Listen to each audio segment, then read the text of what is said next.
Thank you for taking time out of your busy schedules to be with us today. This is a sort of an interesting seminar because we're doing a few different things from a technology point of view. Of course, we're here in Jacaranda. We are simulcasting with our friends in Selby Library up in Sarasota. Simultaneously, we are videotaping this panel, so we have an awful lot going on from a technology point of view. We will be, the way today's seminar will go, we have 9 presenters from the county. 5 are here, and 3, we have 8 presenters from the county. I ran out of fingers. 5 are here and 3 are in Sarasota. And so our folks will pass the mic, so to speak, back and forth to their compatriots. Before we get started, I'd like to take a moment to just thank all of the folks that have worked so hard to bring this seminar here for you today. So here in Jacaranda, again, I'm Barbara Langdon, emceeing here in Jacaranda. My counterpart at Selby is John Bonar. John, would you stand up and wave so folks in Jacaranda can see you? Well, maybe he won't, but he's there. Also here in Jacaranda, we have Barry, who's Barry Portugal, who is a mentor with SCORE, Pat Loftus, who is my facilitator, and is also the godmother of this program. So happy to have you here today. Before I go much further, let me bring Stacy up to introduce the library team.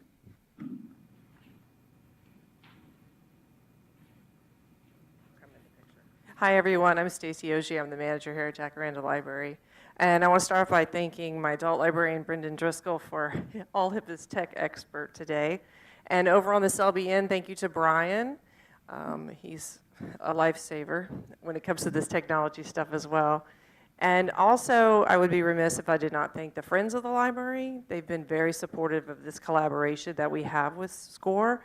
And they've been providing, this is the second season now we've done this program. They've been generously providing all of the refreshments that we have back there. And I believe also there at Selby, your friends also provided refreshments. So I wanted to say big thank you to them. And if you haven't been to our libraries before, please check them out. We have lots of information and business resources for small business owners that you can look up. We have books, we have databases. So there's lots out there for you. Thank you for coming today. Okay, before I call up Rochelle to introduce our panelists today, I do want to give recognition to our community partners. SCORE provides this training with our library partners, but we also have financial partners so that we can offer these programs for free. The Small Business Administration and Wells Fargo have been longtime sponsors of our events, and then there's a very long list of folks here. Unfortunately, I'm not projecting up on the screen, but trust me, as our president would say, we have a lot of sponsors, and they're awesome. A lot of people, when they think of SCORE, think that we're only available to help people who are starting a business. But that's not correct. We do help a lot of people start businesses, but we're available to provide free advice and counsel throughout the entire life cycle. So if you or someone you know is a business person and maybe you're stuck at a certain income or revenue level and you'd like to grow and can't seem to make that happen, that's a great time to call SCORE. Recently, we've also had a number of people who were interested in selling their business or figure out a transition strategy for their business. That's another great time to call in SCORE. And did I mention we provide that counseling for free? Make a note of that because it's all free. We also provide a lot of training in finances and bookkeeping and marketing and sales. We have information on the back table. Please make sure you take some of that information before you go and that you take advantage of our educational resources. We also have a lot of resources online, and we have information about that as well. So without further ado, let me call up Rochelle, and she will introduce our panelists today. Thanks, Rochelle.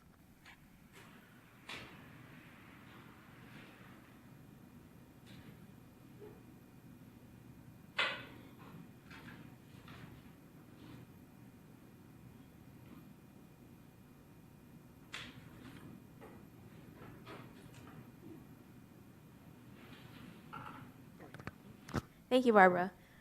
Thank you all for bearing with us with a few of the technical glitches, and excuse me as I stand in front of our panel, but I want to make sure everyone at Selby can also see me. My name is Rochelle Gallant, and I'm the Business Relations Coordinator for Sarasota Economic Development, Sarasota County. And we worked with our friends at SCORE and the libraries to put on this presentation.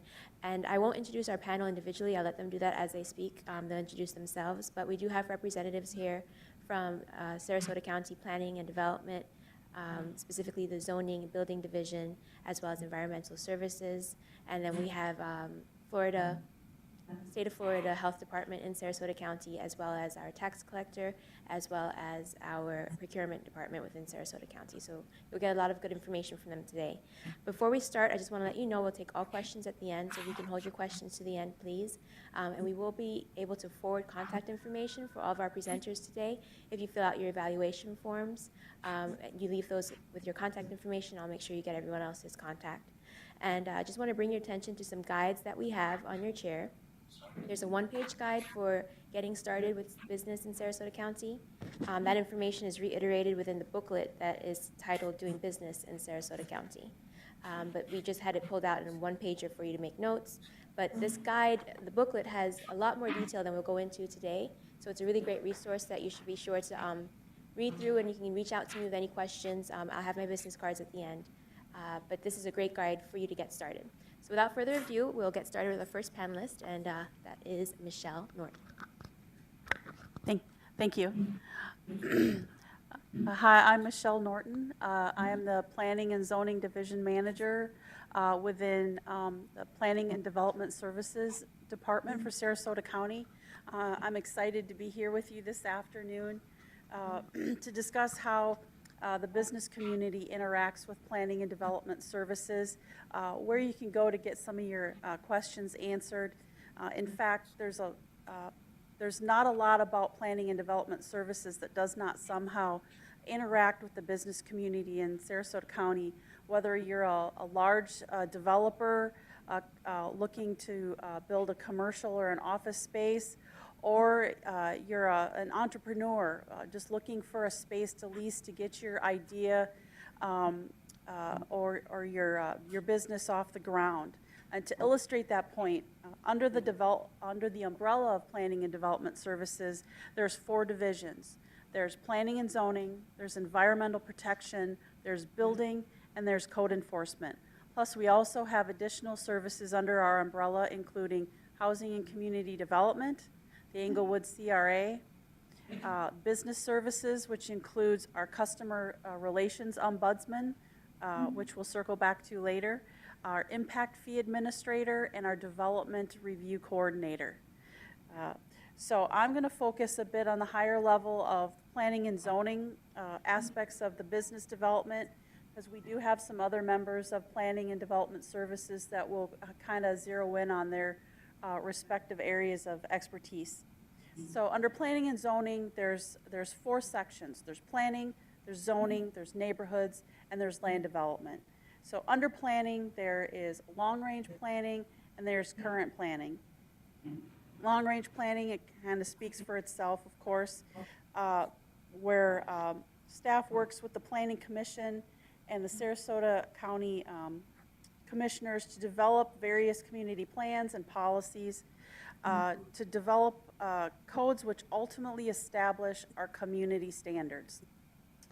Current planning facilitates the rezonings and special exceptions, which are uses that typically need a little bit of a higher level of scrutiny and perhaps some additional conditions to make sure that it fits within the perhaps a sensitive area. Of course, we also do large-scale developments that have more of a regional impact. There are tools in planning readily available for you when you're doing your due diligence items, such as demographics. I know those are very important. Planning produces demographics for Sarasota County. We do post them on our website, but just of interest, you know, it may be part of or something that you need for your business plan. You know, we can produce per capita income, population projections, current population, age demographics, and so forth that may be helpful in even determining your customer base or where those particular customer bases may be within the county. We also have mapping tools. I love demographics and I love the maps, so I could talk about them all day, but I won't. We do have a lot of these tools are again on the Sarasota County website. We have our zoning maps online. There's environmental information available, flood zones, school zones, and you can look up your property and who owns that particular piece of property that is of interest to you. The zoning section is, of course, the critical piece in the puzzle for the business community, as it, you know, overall it implements the orderly development of the county, applying our code with the impetus on achieving a livable community that balances the needs of both the business community and the residents alike. For the business community, that also circles back to your due diligence when you're looking to start a business. And again, it's important to remember, and I want to circle back to, you know, we do have the ombudsman for those instances where you're just stuck in the process, you just don't quite know where to go and who to speak to in order to move your project through the county system. Staff frequently responds to inquiries about the zoning code, providing interpretations when need be, performing reviews of development plans, and also certain permits for consistency with the code. Land development, of course, processes proposed developments. It goes through a particular review process with all departments within Sarasota County. It facilitates basically the day-to-day transactions initiated by property owners in order to improve their property within those community standards and that community vision that is again set by the Sarasota County Commission. The fundamental purpose of zoning, of course, is compatibility, but it can also be used to preserve character of a neighborhood, a business district. Zoning creates districts. So you might ask, the business that I want to tend to, or the use that is of interest to me, what are the criteria that I might need in order to do my business? Where can I put my business? Is my business permitted in this particular district? And if it is, are there any limits to the activities that I might want to do? I've been doing this for 15 years, and you know, some of the questions that come up through your process that you may not think of when you're first trying to get your business started. You know, what size sign can I have? Can it be as big as I want? Can I put little snipe signs all over the county on the corners? Can I put up a gigantic gorilla blow up on top of my building for my grand opening? Can I have somebody standing out on the median dressed up as the Statue of Liberty, pointing to my business because I'm ready to do your taxes? Do I have enough parking for the use that I want to either on my building, or if I want to lease space because it might be different than the space that was there before? Can I have neon lights in my window shining all night long? Can I have an indoor gun range? can I remove some parking because I want to put some picnic tables, or I want to have some outdoor seating outside of my new leased space? Do I need to have any landscaping to buffer my outdoor music from the neighborhood behind me? Do I meet state and federal laws? Am I compliant with the Americans with Disabilities Act? All of those questions are just some of those things that you start to think of when you run through what you're going to do. But those are, the planning is very broad, and it's got a broad brush, and these are very specific. And I'm sure James, my counterpart at the Selby Library, his business is zoning, and he gets into these questions. He hears these questions every day. So I'm going to turn it over to James at the Selby Library so he can kind of go into a little bit more detail on some of the questions that he hears from people, just trying to start this journey. So I'll turn it over to James. Thanks, Michelle. That was a great overview of planning in the zoning department. My name is James Irving. I work in the zoning department for Planning and Development Services. As Michelle stated, zoning is definitely an essential piece of your due diligence as a business owner when you're looking to start a business here in Sarasota County. Kind of looking at it from that lens, some of the questions first and foremost you might ask is, where can I locate my business? And what is zoning, and why can I or can I not locate it there? Really what the zoning ordinance does and aims to do, as Michelle stated, is to protect the community's health, safety, and welfare. It's to ensure compatibility, it's to ensure orderly development here in the community. So what the zoning ordinance actually does is splits the county into different zoning districts of allowable uses. Basically the zoning ordinance consists of text, which is a lot of rules, a very thick book, and that's what we're here for, to walk you through those complex rules, and also a map showing you all the different zoning districts across the county here. The text is going to describe rules that govern the different zoning districts, land uses, types of allowable activities, so it's definitely something that you'll want to be aware of and reach out to us. We're happy to help you with any questions you might have about starting a business and where it can locate here in the county. As I've said, oftentimes it's the first step that people take when they're looking to start a new business, whether that be a brick and mortar location, whether that be a food truck going mobile throughout the county. Those are all questions that we can help you with and kind of guide you through the process there. We do offer a lot of different tools and services for small businesses. Something as simple as reaching out to us with a phone call or an email can definitely save you a lot of headache down the way. You can provide the location that you're looking to open your new business, whether that's a street address, a parcel ID number, a tax ID number for a parcel. We do that all day. That's our bread and butter. So we're happy to run all the information for you, see if that business is going to be allowed at that location, and if there's any sort of special rules or anything else that you should probably be made aware of ahead of time.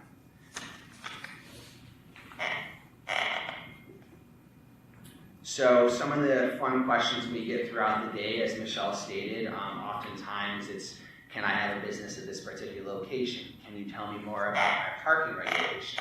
Parking regulations are definitely something you'll want to make sure that if you're going to locate a new business in a strip plaza or already a location that's already been established, there are particular formulas in the code that will actually call out for how many seats are needed for a new restaurant, how many parking spots may be required, things like that that you might not necessarily think of. It's something that is definitely in the code, and it's definitely something that we can help you out with. Oftentimes, another common question we get from new operating small businesses is going to be questions about signage. Signs are something that you think would be very simple, but in Sarasota County there are definitely a set of regulations and rules for signs about where they could be located, how large of signs can be, and kind of going through that different permitting process to make sure everything goes through. So that's something that we're here for as well. If you have these questions on signs, feel free to reach out. That's what we do. That's what we get paid to do from the county taxpayers, and we do enjoy speaking with you guys. So you're definitely the bread and butter and the backbone of the economy here in Sarasota County, and we enjoy dealing with you on a daily basis for sure. What I would say as well, there's other things that we'll do, including temporary use permits. So if you're a new business and you're looking to open here in the county, oftentimes one of the first questions we get is, I'm looking to do a brand new grand opening sale. Can I set up balloons? Can I set up a large grill on the roof of the building, as Michelle had said? Those are all questions that we deal with on a daily basis. Temporary use permits are available, and they're very easy to get through. It's something that will just verify that the location is all up to par in terms of acquiring your business use permit, which is another thing that's very important as well. Any new business opening in the county is going to require a business use permit, and oftentimes that's something that people aren't made aware of or they aren't aware of. Zoning is also involved with with business use permits themselves. So that is at that point in time when you're looking to open up a new business, you'd reach out to the zoning department to kind of fulfill some of the requirements for the business use permit. What that will do is we'll verify the location is allowable for that use. So if you're looking to open a restaurant in a commercial district, that's an allowable use, of course. We'll go ahead and verify that for you. But we'll also request some other information, such as making sure parking requirements are being met and all of that kind of other stuff that goes along with it that you might not think about as you're so excited to open the new business. It's something that's what we're there for, to walk you through those different stages and steps. What I would say is if you do have any questions about zoning when you're looking to open a new business, there are definitely several ways to get in touch with us. The county general hotline number is always a great resource for a small business owner, 941-861-5000. They'll be able to get you inside any different department at the county and relay that question to the appropriate party. You can also reach us on email. I know sometimes it's great just to shoot a quick email over. I got a quick question, time for a 40-minute conversation. Can you guys get back to me? And that's something we offer as well. That's available, zoning@scgov.net. There are some handouts up front with all that information, and if you'd like to speak with me afterwards, I do have business cards. I'd be happy to be available for a chat, and the pleasure is mine to be here today, so thank you guys for being here. I'm Guy McCauley. I'm the Deputy Building Official for Sarasota County and manage the South County office at the R.L. Anderson. I'm just going to give you an overview on the purpose of the building code and kind of the permitting process. So the purpose of the building code and permitting is to establish the minimum requirements to safeguard the public health and safety and general welfare and safety to life and property from fire and other hazards attributed to the built environment, and to provide safety for firefighters and emergency responders during an emergency operation.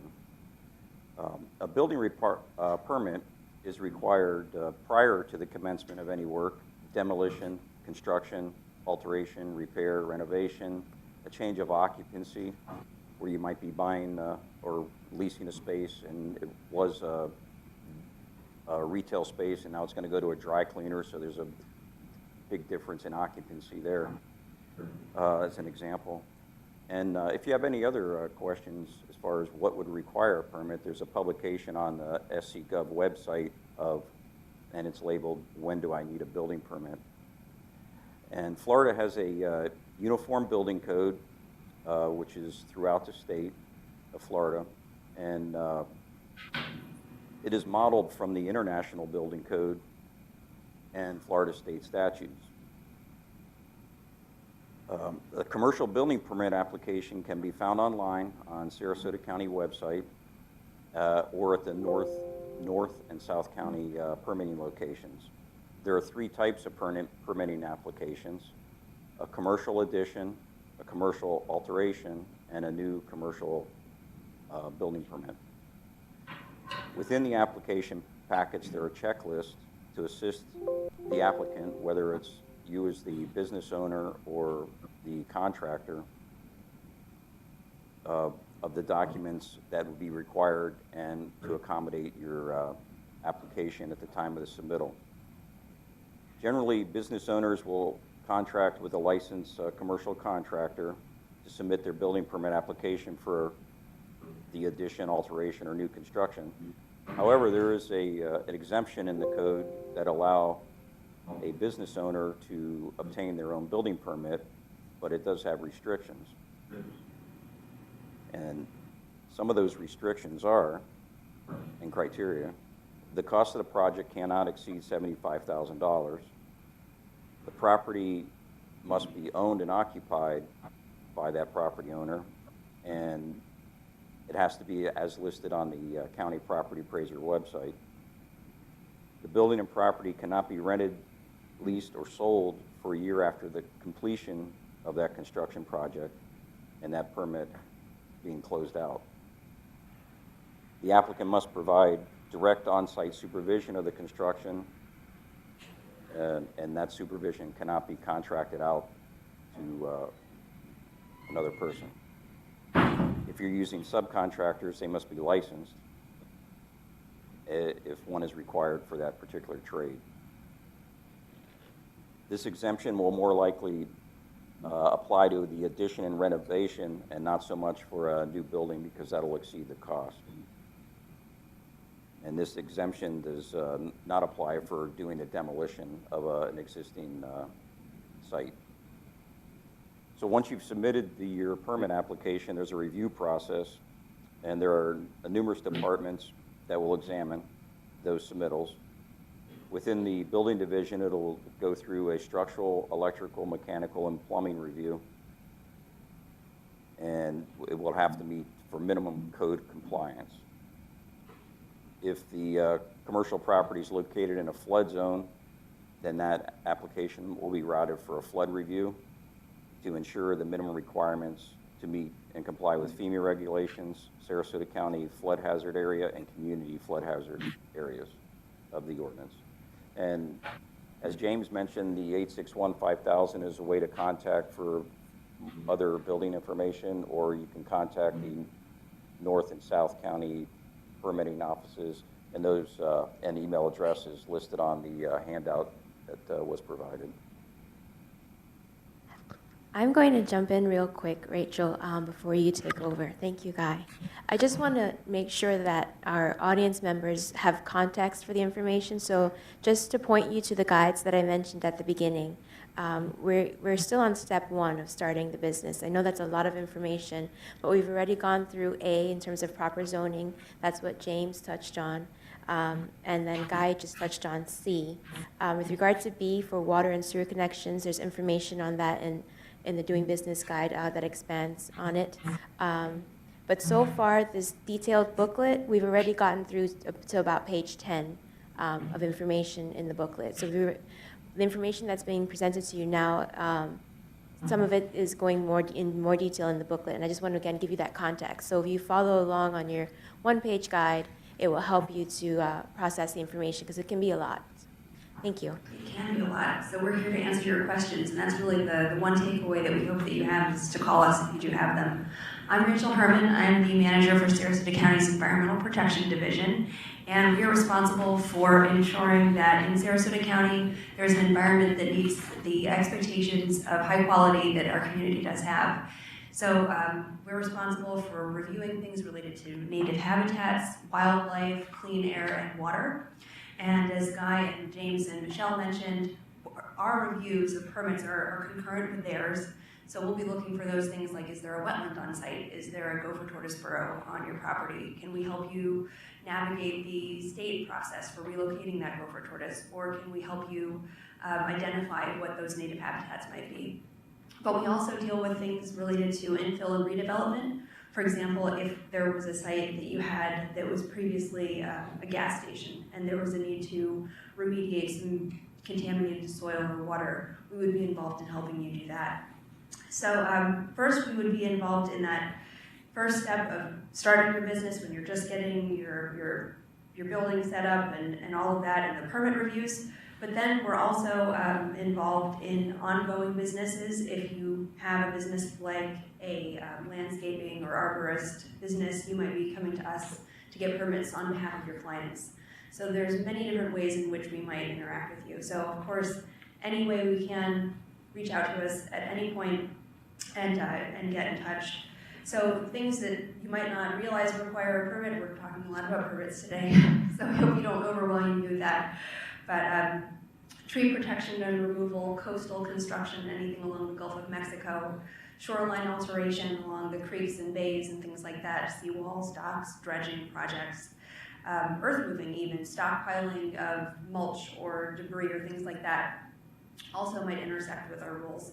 So there's a lot that we get involved with. So really, again, that take home is call us if you have a question, because there is quite a bit to go through.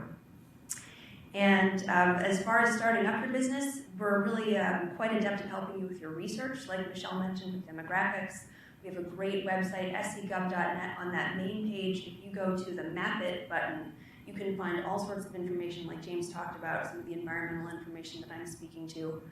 It's a great resource to help yourself, and it'll probably prompt a couple of questions for you as you're going through it. So we're happy to help you do your due diligence. If you've got the need for a phase 1 environmental assessment, we're here and able to assist you with that. That's oftentimes something that we're contacted for from new businesses. And if you think you might need a permit, call us. We'll be happy to tell you that you do or don't. That's probably the best news you could get, but we encourage you to reach out to us. And again, that number 861-5000 is going to get us all in touch with you. I've got a stack of my business cards over there, but I look forward to your questions because I think those will probably be the most fun part of this evening. So thank you very much. Good afternoon. My name is Tom Higginbotham. I'm with the Florida Department of Health in Sarasota County, Office of Environmental Health. Okay, perfect. Thank you. A little bit about the Department of Health in the state of Florida. In 48 other states, each county or each region of the state may run their own health department. So if you're in Greene County in Kentucky, Greene County, Kentucky may run their own health department office. You cross the line into another county, the total another health department under a total different leadership or a board of health. In the state of Florida, every health department in every county is a state agency. There's only one other state that does it that way, and that's the state of Oklahoma. So it's interesting that we're kind of strange, and to make it even more complicated is that we are a state agency that operates within county government. Right? So we are open to the public, obviously, to provide state services, and we also work very closely with our county colleagues, especially the building department in the issuance of permits, say, for septic systems or wells that someone might need if they build a new house. So these are the programs that we oversee as far as permitting and regulation. Public swimming pools, I'll get into detail on those, but there's a lot more in the county than you might think. There's over 1,400 public swimming pools and spas and interactive water features. Septic systems, water well construction, we do that with a delegation agreement from the Southwest Florida Water Management District. Drinking water systems, that means that any well that serves a group of people or a business or a very large municipality, say the city of Sarasota or the county, those systems fall under our regulations. Food hygiene does not mean restaurants or grocery stores. That's also something very strange. In the state of Florida, the health department does not inspect restaurants. That's done by another agency called the Florida Department of Business and Professional Regulation. That was changed about 30 years ago. The legislature decided to have another state agency do restaurants, but we still do what we consider high-risk food operations, and those are facilities that may serve an elderly population or the very young. So, for example, we inspect VFWs, assisted living facility food operations, and schools and prisons. We get a lot of business, well, I won't say a lot, but some people wanting to come in and open their own tattoo studios, body art, including body piercing.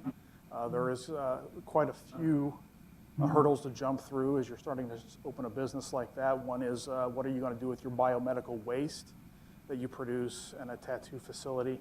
So that would require you to have a biomedical waste permit. Also, your artists at a tattoo facility would need to be licensed with us. Group care facilities, I kind of touched on that before. Those would be assisted living facilities and schools. We actually go in and not only do food hygiene inspections in some of these locations, but actually the physical plant inspections, if you will, to make sure that everything is safe and sanitary. Another program that we have that's local is the non-emergency medical transport. And these are the vans, buses you might see that take people from doctor's appointments to their homes or transport them from one facility to the other. As long as it's non-emergency, we permit and regulate and inspect those vehicles and those services. Now, some services we offer that are non-regulatory include indoor air quality assessments. We get a lot of phone calls about mold. People have mold in their homes and they're concerned about that. Yes, mold, if it's present in your home, that's a bad thing. That means that in and of itself is a health issue. And so we will assist people in trying to figure out why you might have that mold there. Is there a moisture source someplace that you're not aware of? Could it be a leaking pipe inside the wall that you can't see? Or could it be that the gutters that are on your house maybe are clogged up and the water is just running down the outsides of your walls? That can cause mold problems inside a home. So we go out and try to advise people, help them understand what could be causing that. Lead being the metal investigations. This is something we just kind of got off the ground. Typically what happens with lead, especially in children, is that when they go to see their primary care physician, they see symptoms that a child or a person may have lead poisoning. They are required to notify the Department of Health on that. That's a mandatory notification.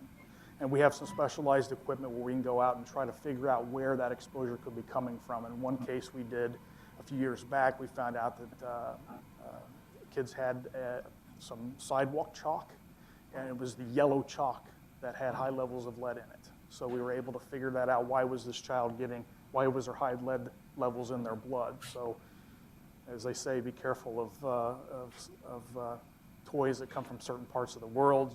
You know, the colors that they use, you may not know exactly what kind of metals they use in it. We also do take care of rabies surveillance. Rabies is a endemic in the state of Florida. It's always there. I don't know if you remember a year earlier this year when a bobcat charged into a lady's house down in Northport, and Fish and Wildlife had to capture it. Of course, we had to have that animal tested, and it was tested positive, and then we help get people the shots that they need, the vaccinations they need to prevent themselves from getting rabies, because it's almost always fatal. So that's why we watch it very closely. We also offer private well water testing. The health department recommends that everybody get their wells tested for microbiological or bacteria testing at least once a year. Why bacteria? Well, it's a good indicator organism as to the overall water quality in your well. If you take a sample and it comes up positive for bacteria, and we do a repeat sample and it's also positive, okay, well, you've got a bacteria problem, coliform bacteria, and that may mean that you have some other issues, and we can work with homeowners that have those problems to further explore what could be causing problems in their well water. Health nuisance complaint investigations, we get a lot of these. We've got a neighbor who's stockpiling garbage at the side of the house for some reason instead of taking it out to the street. Someone's septic system is overflowing and the sewage is running down their yard and into yours or down into the street. You call us. We go out and we take a look at that, and we try to get people to clean it up or to get their septic systems repaired. And we're also involved in community health assessments, and health and policy and human health is related to the built environment. We advocate for policies that will encourage healthier environments, safe places for people to walk and recreate. That's also a very important part of environmental health. So it's not all just regulatory. I'll talk about just about 3 of our biggest permitting programs right now. Septic system permitting. As we see more houses being built, they have to have a place to dispose of their water. If there's no sewer available, then they're going to need a septic system. So the Department of Health, we accept applications. Actually, the building department takes those in for us and then gives them to us for new systems. In Sarasota County, all new septic systems must be designed by a professional engineer. Existing system evaluations are required for home additions or changes in businesses or usage. And repairs on septic systems typically do not need to be engineered. They would only need to be engineered if they were originally engineered for, say, a business. But septic system repairs don't typically need to be designed by a professional engineer. However, you do need to have a permit from the Department of Health to get before you get your system repaired. As I mentioned earlier, we oversee water well drilling. All irrigation wells and private and public drinking water wells are permitted through the Department of Health. The well drilling program is delegated to us from the Southwest Florida Water Management District, but we use their rules. We also use their permitting system so that it's as seamless as possible for people who might be, contractors who might be applying from out of the county. They don't have to come to our office and fill out a piece of paper in order to get a well drilling permit. And those, excuse me, can be submitted online at watermatters.org or in our offices in Sarasota or Venice. Again, water well testing is available, and as I mentioned, we recommend that every well be tested at least once a year for bacteria. We've also seen a considerable upswing in public swimming pool permitting. A public swimming pool is any pool or spa located at hotels, condominiums, homeowners associations, mobile home parks, health spas, and any other locations as is defined by statute. So it's not just a pool that's at a park where the kids go pay $4 to swim during the day. It can be at any of these locations. Construction permitting of swimming pools is under the authority of the local building official. However, those plans must be provided to the health department simultaneously. So you'll get your construction permit for the pool from the building official, but you'll want to be sure that you can get a permit from the health department for the operation of that public pool. So that's why we ask that those plans be turned in simultaneously, because construction is one thing, operation is another. So we need to make sure that all the health and safety aspects of any public pool are in place and according to rule. And for more information, you can always call 861-5000 or our Sarasota office at 861-6133. Our Venice office at R.L. Anderson is at 861-3310. You can simply Google Sarasota County Environmental Health, and we have a lot of information on our website if you need to, if you have any further questions.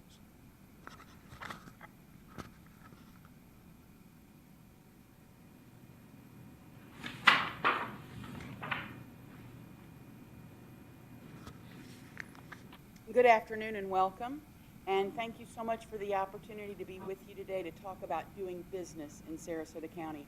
I'm Sherry Smith, your assistant tax collector, and my partner at Selby Library is Angela Nicoloso, who is our director of processing and tax services. We certainly appreciate the invitation to share information, and our goal is always to make the process of getting your business tax receipt as simple as possible. It's very appropriate that we would follow all of these fine folks with planning and development services and environmental health, because you need to go through all of that process before you come to see us to get the business tax receipt. When we issue that business tax receipt, that means you're ready to open the shingle, open the door, put the open sign up, and start business. So planning and zoning and environmental health and all of that, you got to cross the T's and dot the I's before you come to see us. Sarasota County business tax receipt is required if you are a Sarasota County resident and you're doing business in this county. You're engaging in a business, a profession, or an occupation located within Sarasota County, in addition to any other taxes or fees paid to operate the business. If you're doing business also within a city, such as the city of Northport, the city of Venice, city of Sarasota, or the town of Longboat Key, you may be required to get a city business tax as well. So you really have to do your homework before you come and see us to make sure everything is done. Businesses are required to file a tangible personal property tax return with the property appraiser. Unfortunately, they couldn't be here today, but I wanted to specify that you need to do that through the property appraiser's office. Some new businesses leave out that part, and then the property appraiser can assess your furnishings, fixtures, equipment, and all of that. So you need to be sure and check with them. The tax form, the tax is for items other than real estate. So it's items like furniture, fixtures, tools, machinery, signs, any kind of equipment that you have that helps you operate your business to get the income. There's a tangible tax that you pay on that, again, through the property appraiser's office. The tax year for business tax receipts runs October 1st through September 30th. So we just closed out that year. And I can tell you that we send the renewals out by email. You can sign up for email so we're trying to go green here in the county. We want to save you money on envelopes and postage and printing. We will email the bill right to you. You can pay it online to make it as easy as possible. For those of you that may not want it by email or can't do it by email, we certainly send out a hard copy as well. And once paid, the business tax receipt is then issued. You can print it right online. So if you lose it, it gets damaged, go online, you can print another one, it's right there for you. Of course, that business tax receipt doesn't guarantee the quality of your work or regulate the business. The receipt also does not permit a person or business to violate any existing regulatory or zoning laws of the state, county, or cities, nor does it exempt a business from license or permittings that may be required by law. Again, you've done your due diligence, you've checked with all the other departments. If you want to open a business, you want to open a hot dog stand at the corner of 1st and 2nd, you need to make sure that that's permittable to do that before you come to get our receipt. About 4 years ago, our team got together in an effort to simplify the business tax receipt process. At that time, we had about 1,400 different business types. It was crazy. We worked very diligently, and we've condensed that down to 39 business categories, remaining completely fee neutral. So no increases or decreases. We kept the money exactly the same, but narrowed that down. So how are the fees for a business tax receipt calculated? Well, I'm glad you asked, because we're probably, in all of this process, the very easiest part. We strive very hard to make that. A contractor licensed by the state or registered with the county is based on the number of employees. Easy. 1 to 10, less than $12. We're easy. 11 to 20 employees, less than $24. If you're doing manufacturing, again, based on the number of employees. Service or retail, again, based on the number of employees. So service and retail, probably one of the most common categories that we use. 1 to 5 employees is less than $15. So, and that's for a year for doing business in Sarasota County. So our business tax receipt is very easy to do.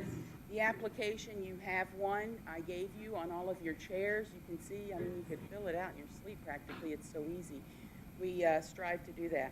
An eating and drinking establishment, a little restaurant, my cafe, and we used to have a pub, a cafe, everything you could imagine. It's all now, it's an eating or drinking establishment, all paid by the number of seats.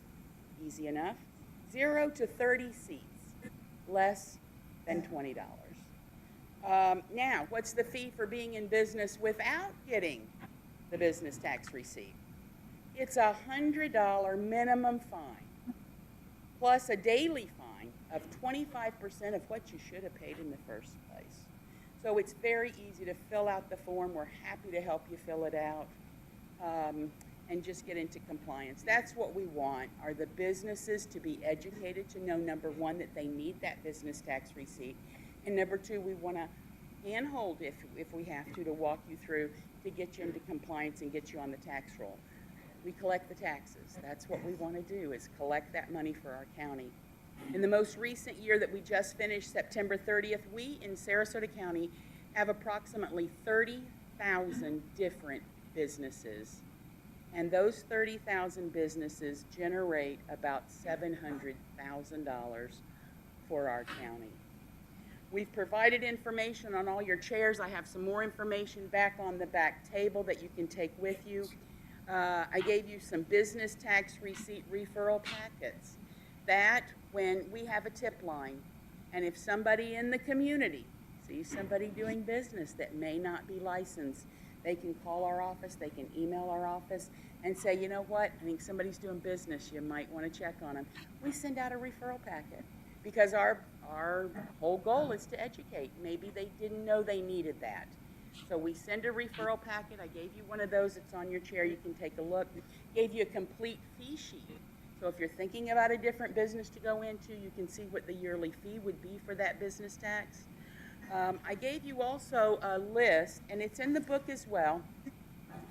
But I gave you a one-page, easy breezy phone list. So everybody on the panel that has talked, if you're licensed by the state, so you're a contractor, you go through Department of Professional Regulation, or anybody else like that, there's phone numbers there for you to use. And a brochure also that we have available in our office that shares all the information about the business tax.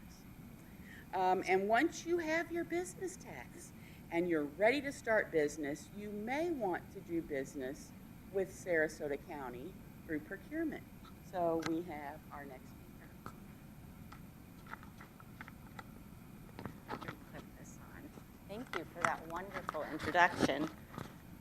My discussion is geared towards those folks who might be interested in selling goods or providing services to the county. That's what we do in the Office of Procurement in Sarasota County.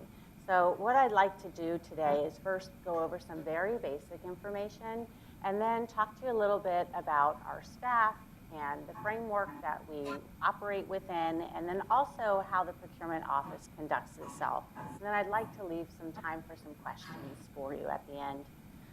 So very basic of information. This is where we're located, right in the heart of downtown Sarasota on Ringling Boulevard.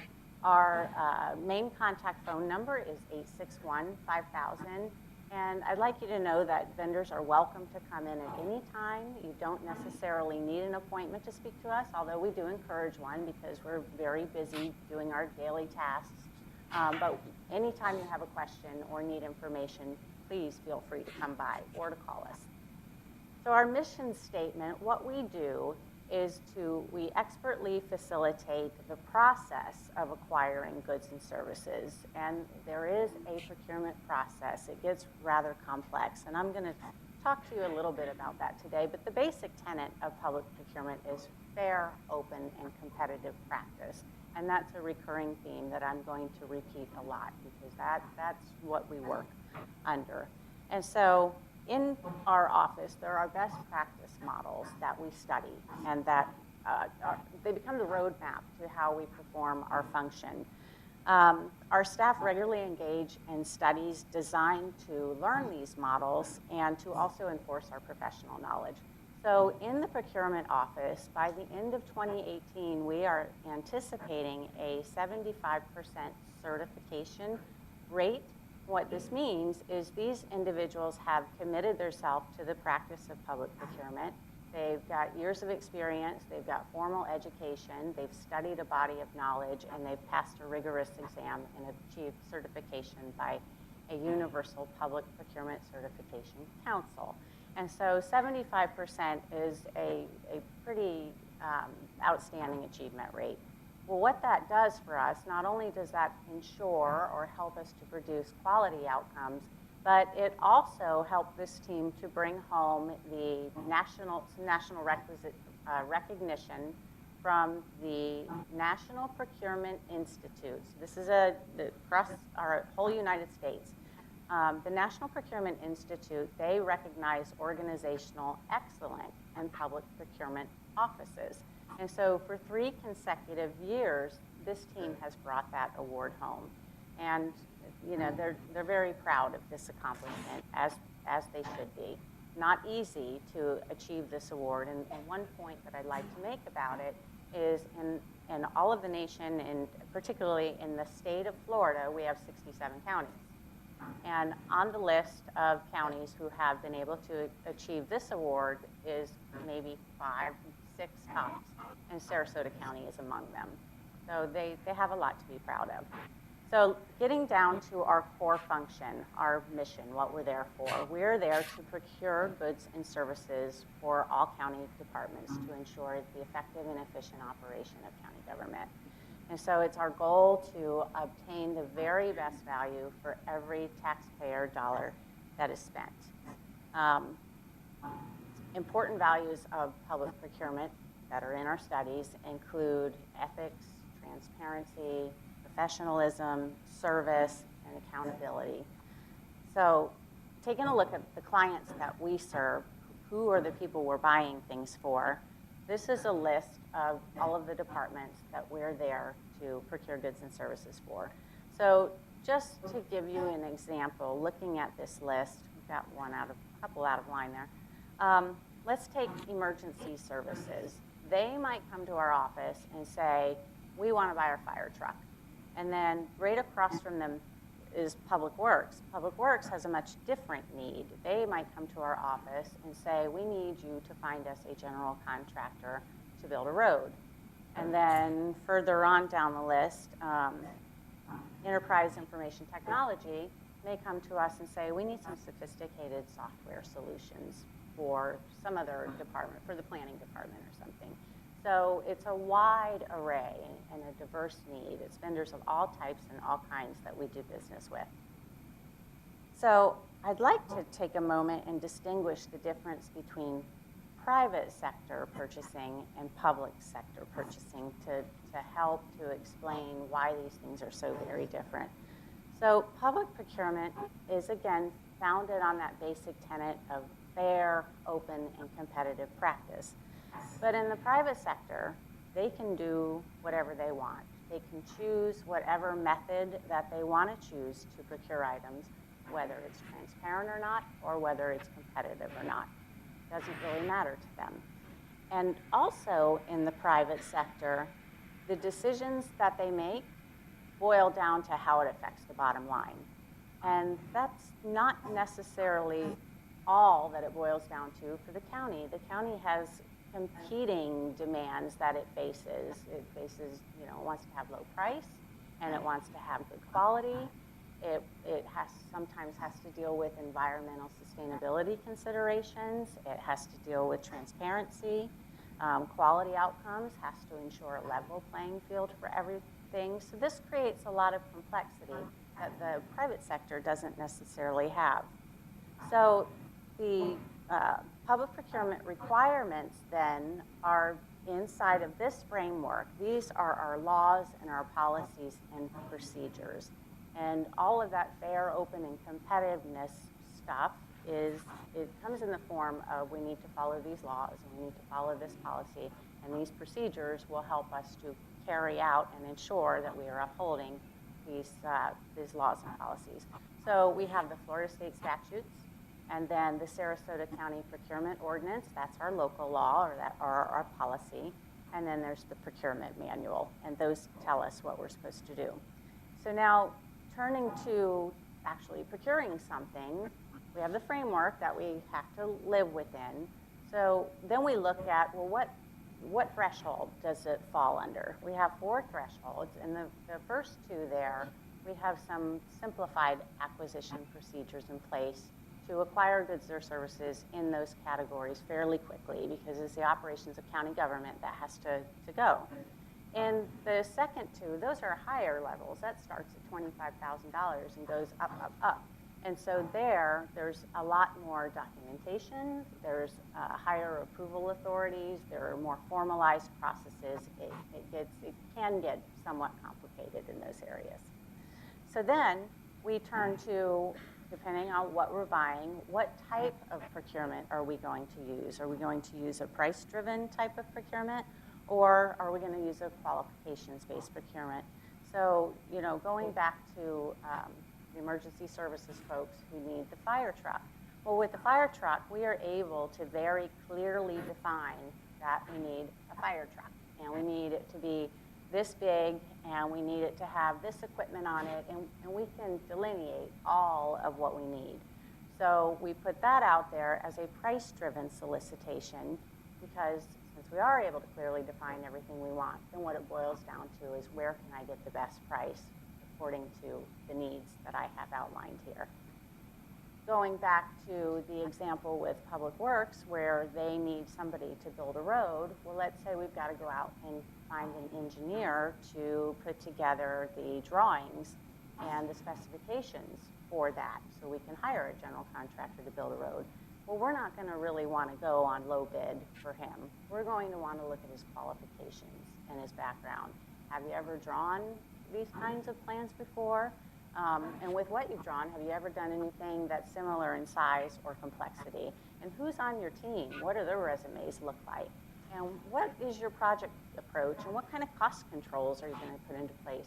So we want to have the ability to factor in all of that because, again, we're trying to get the very best value for the taxpayer dollar. And so we would use a qualifications-based approach to do that. So once we have a procurement type and a procurement method, then we have a solicitation document. And we release that on this electronic procurement platform called BidSync. So if you're not registered with BidSync and you want to offer goods or services to the county, please get registered with BidSync. It's free to do so. And they also offer 24-hour, 7-day-a-week assistance. So if you're having trouble with getting registered, or if you just have any questions about how it all works, they can help you with that. Our office can help you with that if you want to call us. Sometimes, and if you're new to selling goods or services to the county, these solicitation documents can appear to be somewhat daunting, right? Because we go back a few slides ago where I was talking about those governing laws and all that law and policy and procedure. Half that stuff is in the solicitation documents, right? So it thickens the document for sure, but we can hold your hand through that and explain it to you and put it in terms that are easy to understand so that you know what you're signing up for and you know what all of this stuff means. And the other point that I feel is very, very important is if you are attempting to engage in business with the county and you do have one of these documents and you come across something that either you feel is not stated correctly or you don't understand or there's information that you think should be there and is not there, please call us. I think the takeaway that I'd like you to have today is the procurement office needs to have a good relationship with the vendor community. We need to be partners in bringing goods and services to our departments so that our government can operate efficiently and so they can meet the obligations of the citizenry. So talk to us. We're your friends. We're all good people, easy to approach in the procurement office, and we're happy to help. We want to help. So that is the one thing I want you to take away is if you need help, call us. Let me just explain a little bit about this BidSync thing and how it works. So the way this works is I will need a fire truck to buy. So I'll get my solicitation packet together and I'll go on to BidSync and I'll go to this list, these NIGP classifications. NIGP stands for the National Institute of Governmental Procurement. They have this exhaustive list that covers every category that you can possibly imagine of what a vendor might be able to sell to us. So I'll go in there and I'll say, I need a fire truck, emergency vehicle, that looks good, and I'll check off every category I think that might be applicable. That will then send you an automatic notification, the county's looking to buy a fire truck. Because you, when you registered, you went to that same checklist, those same classification codes, and you checked off every box that might apply to your business. So that's how we match up. Some helpful tips about e-procurement. We just covered the automatic notifications. We also talked a little bit about asking questions before bid submittal. If there's anything in that document you don't understand, you can ask a question by picking up the phone or you can ask it through the BidSync portal. Bids are not known by anyone until the opening, and I think this is important because I think some people are not putting their bids in because they don't want other people to see what their bid is. Nobody can see it. We can't even see it until the deadline, and then that's when the system unlocks and we are able to see it. Transparency, you can go back to this site and you can look at what were the results once the opening has occurred. Are there any bid tabulations here? Have we posted a notice of recommended award? Who's my contact person? Have any addendum been issued that would affect this bid at all? So it's good to keep checking back in with that. And the other thing is don't wait until the last minute, because I think that sometimes people think this thing works like eBay, right? and they're going to put their submission in there, and then somebody else is going to come in and the price is going to go up or the price is going to go down. It doesn't work like that. And it would just be a shame if the deadline was 2 o'clock and you got in there at 2 o'clock and 10 seconds and they won't let you in. I mean, 2 o'clock is 2 o'clock, cut off. And that goes back to open, fair, and competitive. We have to be on that same level playing field. So it's important, just prepare it and get it in there because we want to see it. That's all I have for you guys today. I want to thank you for your interest in doing business with Sarasota County. I also have some vendor procurement guides to success that are on the back table. So please pick one up. My business cards are back there as well, and I'd love to talk with you. Thank you.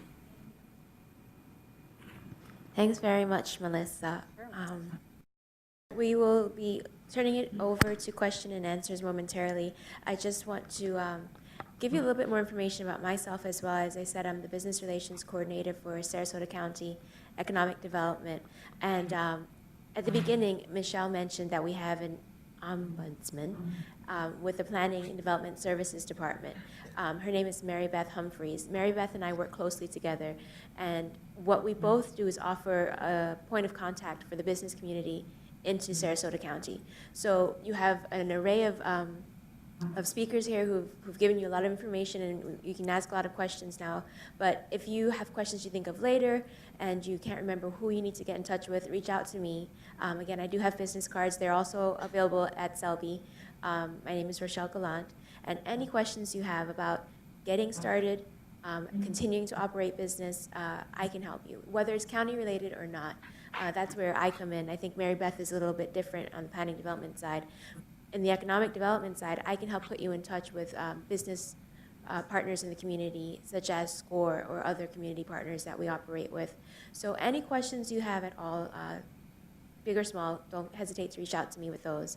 And again, I just want to make sure that you've understood that the information provided today has been set within the context of this one-pager. So with the exception of Melissa at the end, she has her own guide. So there's a green guide and a blue guide. With those two combined, you should have most of the information that's been presented today. And now we'll open it I'll give it back to Barbara, and then we'll open it for questions. Thanks, Rochelle. Boy, I was sitting here just like you, listening to all this information, and wow, is there a lot to know when you want to open a business. And I'm sure, based on the information provided, we have the most knowledgeable people in the county with us today. So here is your chance to get your questions asked. Before I open the floor to questions, though, let's put our hands together and give our panelists a little bit of love for all the great information. Thank you. This is the way we'll work Q&A. If you want to ask a question, raise your hand. In Selby, John will recognize you and get you a microphone if you need one, and then you can ask your question. Here at Jacaranda, raise your hand, and Pat will recognize you. Here in Jacaranda, come to the center aisle if you want to ask a question. We're hoping that these ceiling mics will be sufficient. But Selby, tell us if you can't hear our questions, and I'll pass my little microphone here. We'll alternate back and forth with Q&A. So raise your hands if you'd like to ask our panelists a question. Don't be shy. Barbara, I've got a question. Okay. As far as for the woman from the procurement office, are there set-asides for racial preferences, minorities, veterans, items like that? Thank you for your question. In our current day-to-day work, no, there are not set-asides for minority business participation. However, when we're working with grants, a lot of times they do require a set-aside requirement, and we do incorporate that into our work. Thank you. Any other Questions, sir? questions? Selby? Nothing from here, Barbara, not at this time anyway. I have a question. Who manages food trucks? Is it the health department? Where do food trucks fall?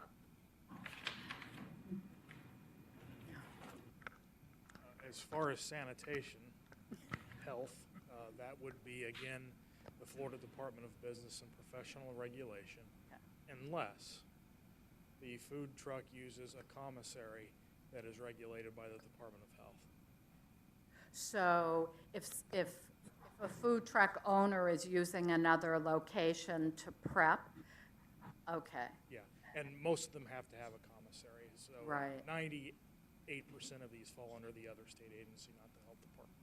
okay, great, thank you for that. And food trucks would also require a temporary use permit here at the county, so we do verify where they may or may not serve food. It's an important distinction as we've changed some rules in the past year or so about food trucks, so that's always a question we get often. I have a question, and it's related to food, but not necessarily in a truck. As a SCORE mentor, I get a fair number of folks who are really interested in selling their goods and services, whether it's foodstuffs, whether it's a physical product, or a service at farmers markets, is a good example. So if they were in the business of trying to do, and I'll use foodstuffs first, what do they need to do? And then question 2 is, if it's a physical product, a widget, gadget, who do they call? Is this a widget or gadget that people eat? No. Okay. All right, if it's, we call that cottage food industry. And there is a state law that allows people to prepare non-hazardous or non-potentially hazardous food in their homes and sell it. That would be baked goods, certain jams, jellies, honey, that sort of thing. That is handled under another state agency, the Florida Department of Agriculture and Consumer Services. You just simply do a search for Florida cottage food law, you'll find that information. That's all I know about widgets. Anyone at Selby? Okay. I have another question from a couple of my SCORE clients. They are in business, and they deal with public health and welfare in the senior sector. They do their work out of their home, but they go physically into the homes of their clients. So they're a home-based business. They are properly licensed by the state. What do they need to do in Sarasota County?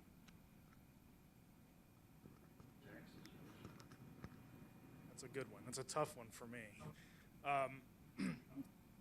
If they're wanting to get to set up a business, is that how I would understand that? Okay. First of all, they would have to be licensed by the Agency for Healthcare Administration, AHCA. They might need to have permits through the Department of Health if they're going to be generating any kind of biomedical waste using needles or anything that you would come into contact with blood or human bodily fluids. That needs to be handled in a specific way. That's about the extent that I have for that answer. They would need to do some research at the state level to find out exactly what regulations they would need to comply with. Any other questions? Selby? We have one. Okay, hit it. Thank you. So I have a situation similar to the one that you were just talking about, where I have a home-based business, but I go into my clients' homes to do personal training and health coaching, things of that nature. I live in Manatee County, so my address and all of the business stuff goes to that county. If I have clients that I work with in Sarasota County, do I need to do anything for Sarasota County?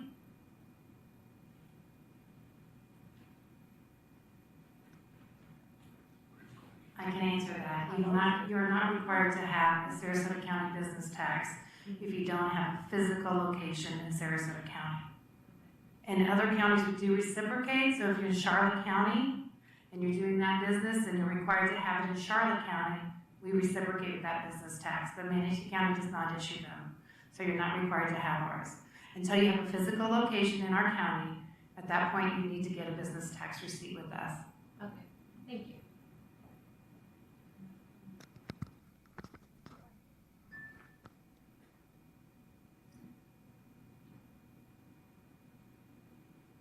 We have a question over here in Jacaranda.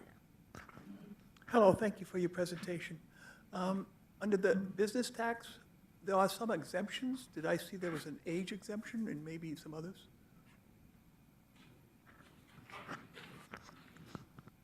There, Angela, do you have that one, or do you want me to get it? Go right ahead, Sherry. Okay, so I don't know that we have any information. I may have some. There are actually exemptions. Age based on the amount of income or the amount of resources that you're putting into the business could be an exemption. So those 39 that we listed, one is an exempt code, and that even though you're required to have the business tax, you could be exempt from paying the fee. Some businesses and individuals, I do have some forms on the back table, and I'd be happy to talk to you, but some are exempt, yes. Sherry? Yes, go ahead. Can you hear me? Okay. If you do apply for a business tax and you think that you are exempt, you are mandated to sign an affidavit indicating for an individual or a business. The individual would be, if you're physically disabled, there's a whole form here, which is available on our website as well. If you're illiterate or dependent children and don't have more than one employee, so there are some stipulations. Most of these, to be exempt, you can't have more than $1,000 worth of investment into your business. So that limits a lot of these. But if you're a home-based business and you're over 65, you definitely can be exempt from paying the tax of the $1443. But you do need to do the initial application and also sign the affidavit indicating that you do qualify for one of the exemptions. Thank you, Angie. Any more questions at Selby right now? Nobody's raising their hand. Any over here at Jacaranda? I was wondering if we can get a poll on how many people present at both locations are currently in business. So we've got 3 over here at Jacaranda currently in business. 4 in Selby. And 4 at Selby. And so the remainder of our attendees today are looking to get started in business. Did you come with a specific idea of what you were hoping to get out of this workshop? Are there other questions that you can think of that maybe we didn't touch on today? You don't have to ask questions specific to the information that was presented, because we may be able to answer other questions that you may have at this time. Okay. We've got one here at Jacaranda. Do veterans get any offer for these for the tax stuff? The veterans get any discount or anything? Just out of curiosity. I'm sorry, for the business tax? Go ahead, Angie. Yeah, for the business tax, again, you would need to complete the registration and sign the affidavit. If you're an honorably discharged veteran, again, there's stipulations that you can't, some of your livelihood can't be dealing with liquors or malts. This is by Florida statute. And you can't, and you can also be an unremarried spouse of an honorably discharged wartime veteran to be exempt as well. So you'd have to complete the registration, apply, and complete the exemption form.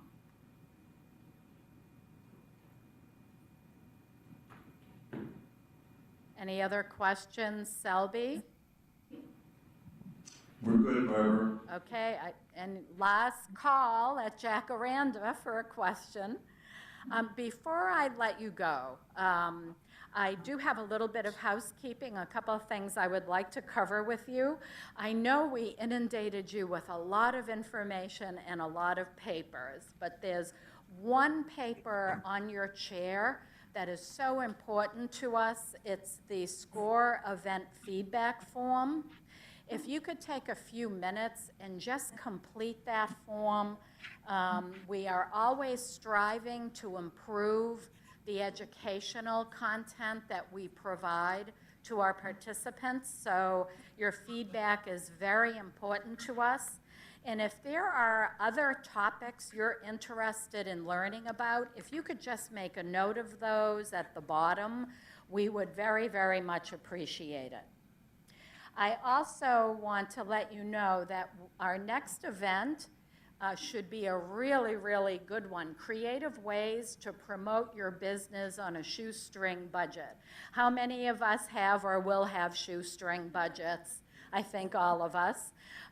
That event is taking place December 12th, 5:30 to 8 o'clock. It will be in Sarasota. We have flyers at the back of the room. First Third Bank is our sponsor. And it's going to be held at the Nathan Benderson Park Finish Tower. What an interesting venue for that. Last but not least, if you'd like to learn more about getting a SCORE mentor, talk to myself or Pat, and we can answer any questions that you have. We have sign-up forms. Pat is holding it. You can request a mentor today. We have instructions on the back table for those of you who prefer to request online. We would really love to work with you.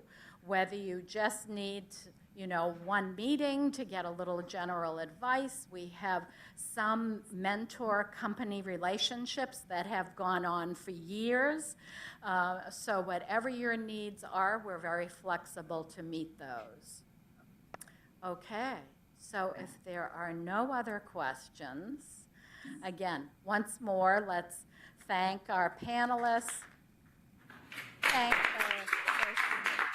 Rochelle.